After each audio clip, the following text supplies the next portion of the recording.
Morning everyone. જય Shri Swaminarayan. SYBA sem 3, paper code number છે OASN 306. પેપરનું નામ કાવ્યશાસ્ત્ર. એમાં ઉલ્લાસ 2. એકા 1 તાત્પર્યાર્થો અપી કે સૂચિત. આકાંક્ષા યોગ્યતા સન્નિધિ વશાદ વક્ષ્યમાણ સ્વરૂપાણમ પદાર્થાનામ સમન્વયે તાત્પર્યાર્થો વિશેષ પૂર્વ પદાર્થો અપી વાક્યાર્થઃ સમૂલ સતિ ઇત્ય અભિહિતાન્વયવાદીના મત વાચ્ય એવ વાક્યાર્થઃ ઇત્ય અન્વિતાભિધાનવાદીનઃ. અર્થાત કેટલાક વિદ્વાનોના મતમાં તાત્પર્યાર્થ પણ છે કે જેના સ્વરૂપ વિશે આગળ કહેવાશે એવા પદના અર્થોનો આકાંક્ષા યોગ્યતા અને સન્નિધિને લીધે સમન્વય થાય ત્યારે વિશિષ્ટ સ્વરૂપવાળો કોઈ પણ એક પદનો અર્થ નહીં એવો વાક્યનો અર્થ ઉદય પામે છે એવો અભિહિતાન્વયવાદીઓનો મત છે. વાચ્ય જ વાક્યાર્થ છે એમ અન્વિતાભિધાનવાદીઓનો મત છે. તાત્પર્યાર્થની આપણે વિસ્તૃત ચર્ચા કરીએ.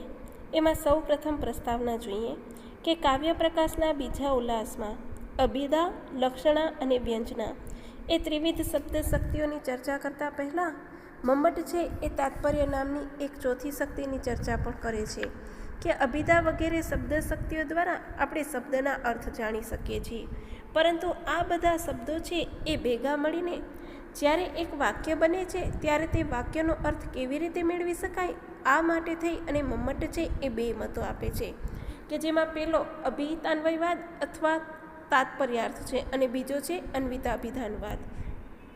કે અહીંયા કાવ્ય પ્રકાશના બીજા ઉલ્લાસ છે એનામાં અભિધા, લક્ષણા અને વ્યંજના એ ત્રિવિધ શબ્દ શક્તિઓની ચર્ચા કરવામાં આવી. એ પહેલાં છે એ તાત્પર્ય નામની એક ચોથી શબ્દની શક્તિ છે એની પણ ચર્ચા કરે છે. અભિધા વગેરે શબ્દ શક્તિઓ દ્વારા આપણે શબ્દના અર્થ જાણી શકીએ છીએ, પરંતુ આ બધા શબ્દો છે એ ભેગા મળીને જ્યારે એક વાક્ય બને છે ત્યારે એ વાક્ય છે એનો અર્થ કેવી રીતે મેળવી શકાય એ માટે થઈ અને મમ્મટ છે એ બે મતો આપે છે. એનામાં એક છે અભિહિતાન્વયવાદ અને બીજું છે અન્વિતાભિધાનવાદ કે જેની આપણે વિસ્તૃત ચર્ચા આ મુજબ જોઈએ. એક અભિહિતાન્વયવાદ કે જેને તાત્પર્યાર્થ તરીકે ઓળખવામાં આવે છે કે ન્યાય વૈશેષિક દર્શન અને કુમારી ભટ્ટના અનુયાયીઓ છે એ આ મતના સમર્થકો છે. તેમના મત પ્રમાણે અભિધા શક્તિ દ્વારા છે એ પદ એટલે કે શબ્દનો મુખ્યાર્થ મળે છે અને પ્રત્યેક શબ્દનો અર્થ છે એ અલગ અલગ હોય છે, પરંતુ જ્યારે આ અર્થ છે એ સમગ્ર વાક્યનો અર્થ નથી. આમ વાક્યમાં આવેલા પદોના અર્થોને ભેગા કરી અને સમગ્ર વાક્યનો અર્થ આપવાનું કામ છે એ તાત્પર્ય નામની એક વિશિષ્ટ શક્તિ છે એ કરે છે અને તેની મદદથી જે અર્થ મળે છે તે વાક્યાર્થ અથવા તાત્પર્યાર્થ કહેવાય છે. આમ તાત્પર્ય છે એ વાક્યની શક્તિ છે, શબ્દની નહીં. તાત્પર્ય શક્તિની મદદથી વાક્યમાંથી છે એ વાક્યાર્થ છે એ મેળવવા માટે તેઓ 3 શરતો આપે છે. એક આકાંક્ષા, યોગ્યતા અને સન્નિધિ. અહીં છે એ સૌપ્રથમ છે એ અભિહિતાન્વયવાદીઓનો મત આપવામાં આવ્યો છે કે જેમાં ન્યાય વૈશેષિક દર્શન અને કુમારી ભટ્ટના જે અનુયાયીઓ છે એ આ મતના સમર્થકો છે કે તેમના મત પ્રમાણે અભિધા શક્તિ દ્વારા છે એ પદ એટલે કે જે શબ્દ છે એનો જ મુખ્ય અર્થ મળે છે, પરંતુ પ્રત્યેક શબ્દ છે એનો તો અલગ અલગ અર્થ હોય છે, પરંતુ એ છે એ અર્થ છે એ સમગ્ર વાક્યનો અર્થ નથી. અને આમ વાક્યમાં આવેલા જે પદો છે એના અર્થોને ભેગા કરી અને સમગ્ર વાક્ય છે એનો અર્થ આપવાનું કામ છે એ તાત્પર્ય નામની જે એક વિશિષ્ટ શક્તિ છે એ જ કરે છે કે જેની મદદથી છે એ આપણે વાક્યાર્થ છે એનો અર્થ મેળવી શકીએ છીએ અથવા જેને તાત્પર્યાર્થ કહેવાય છે. આમ તાત્પર્ય શક્તિ છે એ વાક્યની શક્તિ છે, શબ્દની નથી. તાત્પર્ય શક્તિની મદદથી છે એ વાક્યમાંથી વાક્યાર્થ મેળવવા માટે થઈ અને તેમણે 3 શરતો આપી છે કે જેમાં એક છે આકાંક્ષા, બીજું યોગ્યતા અને સન્નિધિ કે જે આ મુજબ છે. આકાંક્ષા. આકાંક્ષા એટલે કે શ્રોતાની જિજ્ઞાસા. કોઈ પણ એક વાક્યમાં એક કરતાં વધારે શબ્દો હોય છે, પરિણામે વક્તા જ્યારે છે એ વાક્યમાં રહેલો પ્રથમ શબ્દ ઉચ્ચારે છે ત્યારે શ્રોતાને તે પછીના શબ્દ સાંભળવાની ઈચ્છા થાય છે. આ ઈચ્છાને આકાંક્ષા કહે છે. જેમ કે રામઃ વનમ ગચ્છતિ. જ્યારે વક્તા રામ શબ્દ ઉચ્ચારે છે ત્યારે શ્રોતાને વિચાર આવે છે કે રામનું શું એ સમજવા માટે ક્રમશઃ વનમ અને ગચ્છતિ એમ બાકીના શબ્દો વક્તા બોલે છે. આમ જ્યારે વાક્યમાં રહેલા બધા જ શબ્દો છે એ બોલાઈ રહે ત્યારે તે વાક્યમાંથી આપણને તેનો વાક્યાર્થ સમજાય છે. અને બીજી રીતે કહીએ તો વાક્યમાં પ્રયોજાયેલા શબ્દોનો વાક્યમાં અર્થ અધૂરો હોય છે, જે એકબીજા સાથે મળીને પૂર્ણ થાય છે. આકાંક્ષા એટલે શું? તો આકાંક્ષા એટલે કે શ્રોતાની જિજ્ઞાસા, કે કોઈ પણ એક વાક્ય છે એમાં એક કરતાં વધારે શબ્દો આવે છે. પરિણામે વક્તા જ્યારે છે એ સૌ પ્રથમ વાક્ય શબ્દ ઉચ્ચારે છે ત્યારે શ્રોતાને એ પછીનો શબ્દ ઈચ્છવાની ઈચ્છા છે એ સાંભળવાની ઈચ્છા થાય છે, અને આ ઈચ્છા જ છે એને આકાંક્ષા કહેવાય છે. જેમ કે રામઃ વનમ ગચ્છતિ, એમાં જ્યારે રામ શબ્દ માત્ર ઉચ્ચારીએ કે રામઃ, ત્યારે શ્રોતાને વિચાર આવે છે કે રામનું શું હશે, અને એ સમજવા માટે જ્યારે વનમ અને ગચ્છતિ એમ બાકીના શબ્દો વક્તા બોલે છે ત્યારે એ આખે વાક્યમાંથી અર્થ નીકળે છે કે રામ છે વનમાં જાય છે. આમ બધા જ શબ્દો બોલાઈ રહે છે ત્યારે તે વાક્યમાંથી આપણને છે એનો વાક્યાર્થ મળે છે. બીજી રીતે કહીએ તો વાક્યમાં પ્રયોજેલા શબ્દોનો વાક્યમાં અર્થ અધૂરો હોય છે, જે એકબીજા સાથે મળી અને પૂર્ણ બને છે. આમ આકાંક્ષા છે એ શ્રોતાની જિજ્ઞાસા છે એ સૂચવે છે, કારણ કે જો જિજ્ઞાસા હશે તો જ એના પછીના જે શબ્દો છે એને સાંભળવાની ઈચ્છા થશે, અને આખા બધા શબ્દો સાંભળ્યા પછી એનામાંથી આપણે અર્થ પણ કાઢી શકશું. 2. યોગ્યતા. યોગ્યતા બરાબર ઔચિત્ય. વાક્યના શબ્દોના અર્થમાં યોગ્યતા હોવી જોઈએ, અર્થાત વાક્યમાં વપરાયેલા શબ્દોનો અર્થો એકબીજા વિરુદ્ધ ન હોવા જોઈએ. જેમ કે પક્ષીઓ પૃથ્વી ઉપર ઉડે છે એમ કહીએ તો તેમાં છે એ યોગ્યતાનો અભાવ ગણાય, કારણ કે પૃથ્વી ઉપર છે એ દોડી કે ચાલી શકાય, પણ પૃથ્વી ઉપર છે એ ઉડી શકાય નહીં. માટે વાક્યમાં આવતા શબ્દોના અર્થો છે એ સુસંગત હોવા જોઈએ. યોગ્યતા એટલે કે ઔચિત્ય, કે વાક્યના શબ્દો છે એના અર્થમાં યોગ્યતા હોવી જોઈએ, કે જ્યારે તમે વાક્ય છે એમાં શબ્દો પ્રયોજો છે ત્યારે એ શબ્દ છે એ યોગ્ય છે કે નહીં એ છે એ ખાસ ધ્યાન રાખવાનું હોય છે. કે વાક્યમાં વપરાયેલા જે શબ્દો છે એ એકબીજા વિરુદ્ધ તો નથી ને એ જોવું જોઈએ. જેમ કે પક્ષીઓ છે એ પૃથ્વી ઉપર ઉડે છે એમ કહીએ તો ત્યાં યોગ્યતાનો અભાવ આવે છે, કારણ કે પૃથ્વી ઉપર છે એ ચાલી શકાય છે, દોડી શકાય છે, પણ ઉડી શકાતું નથી. એવી રીતે છે આપણે એમ કહીએ કે વહાણ છે એ પૃથ્વી ઉપર ચાલી રહ્યું છે, તો અહીંયા પણ છે એ અશુદ્ધ વાક્ય એટલે કે યોગ્ય વાક્ય કહેવામાં આવશે નહીં, કારણ કે પૃથ્વી ઉપર છે એ નાવડી છે એ ચાલી શકતી નથી. એટલા માટે થઈ અને જ્યારે પણ આપણે વાક્ય વાપરીએ છીએ ત્યારે યોગ્ય છે કે નહીં એ ખાસ જોવાનું જરૂરી છે. માટે વાક્યમાં આવતા જે શબ્દો છે એના અર્થો છે એ સુસંગત હોવા જોઈએ, તો જ તમારા વાક્યમાં છે એ યોગ્યતા આવે છે. ત્યારબાદ 3 નંબરે આવે છે સન્નિધિ. સન્નિધિ બરાબર સાનિધ્ય, અર્થાત શબ્દોનું અવલંબિત ઉચ્ચારણ. પદાનામ અવિલંબેન ઉચ્ચારણમ સન્નિધિ એવું તર્કસંગ્રહમાં કહેવામાં આવ્યું છે કે વાક્યોમાં આવતા શબ્દોનું ઉચ્ચારણ છે એ એકી સાથે થવું જોઈએ. જો 2 શબ્દોના ઉચ્ચારણ વચ્ચે સમયનો ગાળો પડે તો તેને આધારે વાક્ય સમજવામાં છે એ મુશ્કેલી ઊભી થાય છે. એટલે વાક્યના શબ્દો છે એ એકસાથે બોલાવા જોઈએ.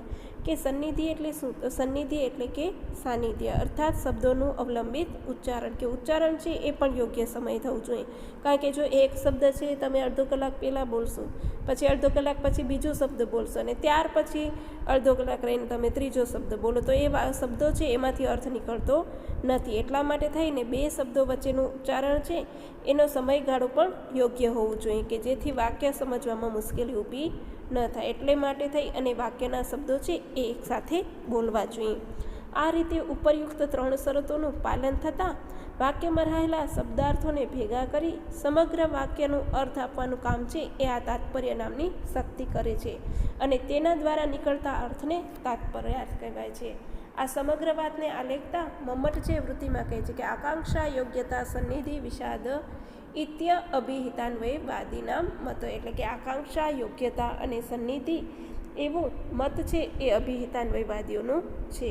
કે અભિહિતાન્વયવાદીઓ છે એમનું કહેવું એમ છે કે આ તાત્પર્ય નામની શક્તિ છે એ શબ્દનું નહીં પરંતુ વાક્ય છે એનો અર્થ કાઢે છે, કે તાત્પર્ય શક્તિ છે એની મદદથી છે એ આપણે જે અર્થ મેળવીએ છીએ તે આખો અર્થ છે એ વાક્યનો રહેલો છે.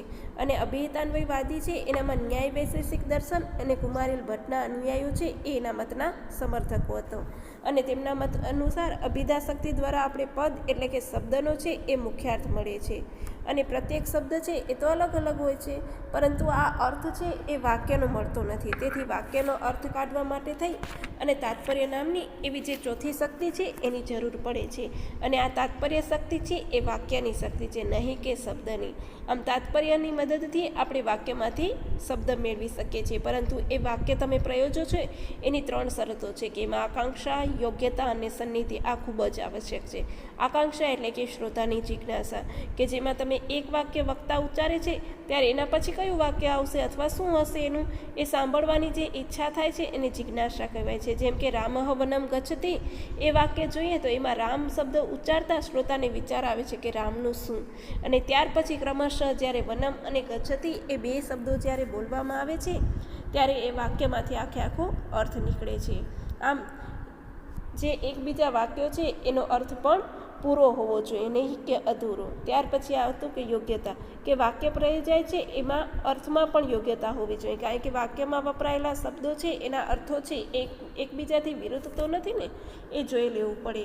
જેમ કે ઉદાહરણ તરીકે જોઈએ તો પક્ષીઓ છે પૃથ્વી ઉપર ઉડે છે, તો અહીંયા કને છે પક્ષીઓ છે આકાશમાં ઉડી શકે પરંતુ પૃથ્વી ઉપર ઉડી શકે નહીં. અહીંયા વાક્ય છે એ યોગ્ય નથી, કારણ કે પૃથ્વી ઉપર છે એ દોડી કે ચાલી શકાય છે પરંતુ ઉડી શકાતું નથી. એટલે જ્યારે પણ તમે વાક્ય બનાવો ત્યારે છે એ શબ્દોના અર્થો સાથે સુસંગત હોવું જોઈએ. અને ત્યાર પછી હતું સન્નિધિ. સન્નિધિ એટલે કે શબ્દનું અવલંબિત ઉચ્ચારણ, કે તમે જ્યારે વાક્યમાં રહેલા શબ્દોનું ઉચ્ચારણ કરો છો તો એનો સમયગાળો પણ યોગ્ય હોવો જોઈએ, કારણ કે જો વાક્ય ઉચ્ચારણ સમયમાં જ તમને વાર લાગશે બરાબર, તો એ વાક્યમાંથી જે અર્થ નીકળવો જોઈએ એ અર્થ નીકળતો નથી. જેમ કે રામઃ એમ બોલી અને ત્યાર પછી થોડાક સમય પછી વનમ ને એના પછી થોડાક સમય પછી ગચ્છતિ બોલીએ તો એ વાક્યનું કાંઈ પણ મિનિંગ રહેતું નથી, કારણ કે એના પછી છે એ વ્યક્તિના મનમાં છે કંઈક વિચાર આવી જાય છે. એટલા માટે થઈ અને જે કોઈ પણ વાક્ય બોલાય છે એ વાક્યમાં રહેલા શબ્દો છે એ એકી સાથે જ બોલવા જોઈએ અને એમાં યોગ્ય સમયગાળાનો ઉપયોગ થયેલો હોવો જોઈએ. આમ આ 3 શરતોનું પાલન કરવામાં આવે તો વાક્યમાં રહેલા જે શબ્દાર્થોને ભેગા કરી અને સમગ્ર વાક્યનું અર્થ આપવાનું કાર્ય છે એ આ તાત્પર્યાર્થ નામની જે શક્તિ છે એ કરે છે. અને આ સમગ્ર વાતને છે એ મમ્મટે પોતાની કૃતિમાં પણ જણાવે છે કે આકાંક્ષા, યોગ્યતા અને સન્નિધિ એ અભિહિતાન્વયવાદીઓનું મત છે. અન્વિતાભિધાનવાદ. આનું આલેખન કરતા મમ્મટ જણાવે છે કે વાચ્ય એવ વાક્યાર્થ ઇતિ અન્વિતાભિધાનવાદિનઃ, અર્થાત વાચ્યાર્થ જ વાક્યાર્થ છે એમ અન્વિતાભિધાનવાદીઓનું મત છે. કે આગળ આપણે છે એ અભિહિતાન્વયવાદીઓનું મત જોયું હતું, અહીં છે એ અન્વિતાભિધાનવાદીઓનું મત આવે છે. કે આનું આલેખન કરતાં મમ્મટ શું કહે છે કે વાચ્યાર્થ જ વાક્યાર્થ છે એવું અભિહિતાન્વયવાદીઓનું મત છે. કે અભિહિતાન્વયવાદીઓ છે એ લોકોનું માનવું એમ છે કે વાચ્યાર્થ છે એટલે કે આપણે જે વાંચીએ છીએ એ જ વાક્યનો અર્થ આપે છે. અને પ્રભાકર અને તેના અનુયાયીઓ છે એ અભિહિતાન્વયવાદનો સ્વીકાર કરતા નથી, એટલે કે પ્રભાકર અને તેના અનુયાયીઓ છે એ અન્વિતાભિધાનવાદમાં માનનારા છે. તેમના મત પ્રમાણે વાક્યમાંથી વાક્યાર્થ મેળવવા માટે તાત્પર્ય નામની કોઈ સ્વતંત્ર શક્તિની આવશ્યકતા નથી, કારણ કે વાક્યમાં રહેલા શબ્દોના અર્થો છે એ એકબીજા સાથે વિભક્તિ વગેરેથી જોડાયેલા હોય છે. કે અન્વિતાભિધાનવાદીઓ છે એમાં પ્રભાકર અને તેમના અનુયાયીઓ છે એ આ મતનો સ્વીકાર કરે છે. અને તેમના મત અનુસાર જોઈએ તો વાચ્યાર્થ જ છે એ વાક્યાર્થ છે એવું કહેવું છે. અને વાક્યમાંથી છે એ વાક્યાર્થ મેળવવા માટે કોઈ અલગ શક્તિ છે એની જરૂર પડતી નથી એવું એમનું કહેવું છે, કારણ કે દરેક શબ્દ છે એ છે અથવા વાક્ય છે એ એકબીજા સાથે વિભક્તિ સંબંધી તો જોડાયેલું જ હોય છે. પરિણામે શરૂઆતથી જ અન્વિત શબ્દોના અર્થનું અભિધાથી જ્ઞાન થાય છે. કે વાક્ય છે એમાં રહેલા શબ્દોના અર્થો છે એ એકબીજા સાથે વિભક્તિ સંબંધી જોડાયેલા હોય છે. તેથી શબ્દોના અર્થનું છે એ અભિધા શક્તિ દ્વારા છે આપણને જ્ઞાન તો થઈ જ જાય છે. આમ પરસ્પર અન્વિત એવા આ શબ્દો જ છે એ વાક્યાર્થનો બોધ કરાવે છે કે એકબીજા સાથે સંકળાયેલા એવા શબ્દો છે એના દ્વારા આપણે છે એ વાક્યનો અર્થ છે એનો આપણને બોધ થઈ જતું હોય છે.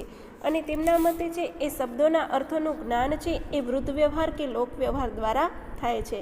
કે આપણે કોઈ પણ શબ્દ છે એનું અર્થનું જ્ઞાન કાં તો વૃદ્ધ વ્યવહાર દ્વારા મળે છે કે આપણાથી જે મોટા થઈ ગયા છે એના દ્વારા આપણે એ જ્ઞાન મેળવી શકીએ છીએ, અથવા લોક વ્યવહાર દ્વારા એ જ્ઞાન મેળવી શકાય છે. જેમ કે બાળક છે એ ગામનય વગેરે વાક્યો છે એ સાંભળે છે અને તેમાં એક જ પ્રાણી દ્વારા થતી ક્રિયાને જુએ છે. કે બાળક જ્યારે હોય છે તે સમયે મોટા લોકો છે એ એમ કહે છે કે ગામનય અને આ વાક્યો એ સાંભળે છે ત્યારે એક જ પ્રાણી આવે પણ છે અને ચાલુ પણ જાય છે અને આ ક્રિયા થતી એ બાળક જુએ છે અને તે પરથી તેને ગામ એટલે કે ગાય એવો અર્થ સમજાય છે.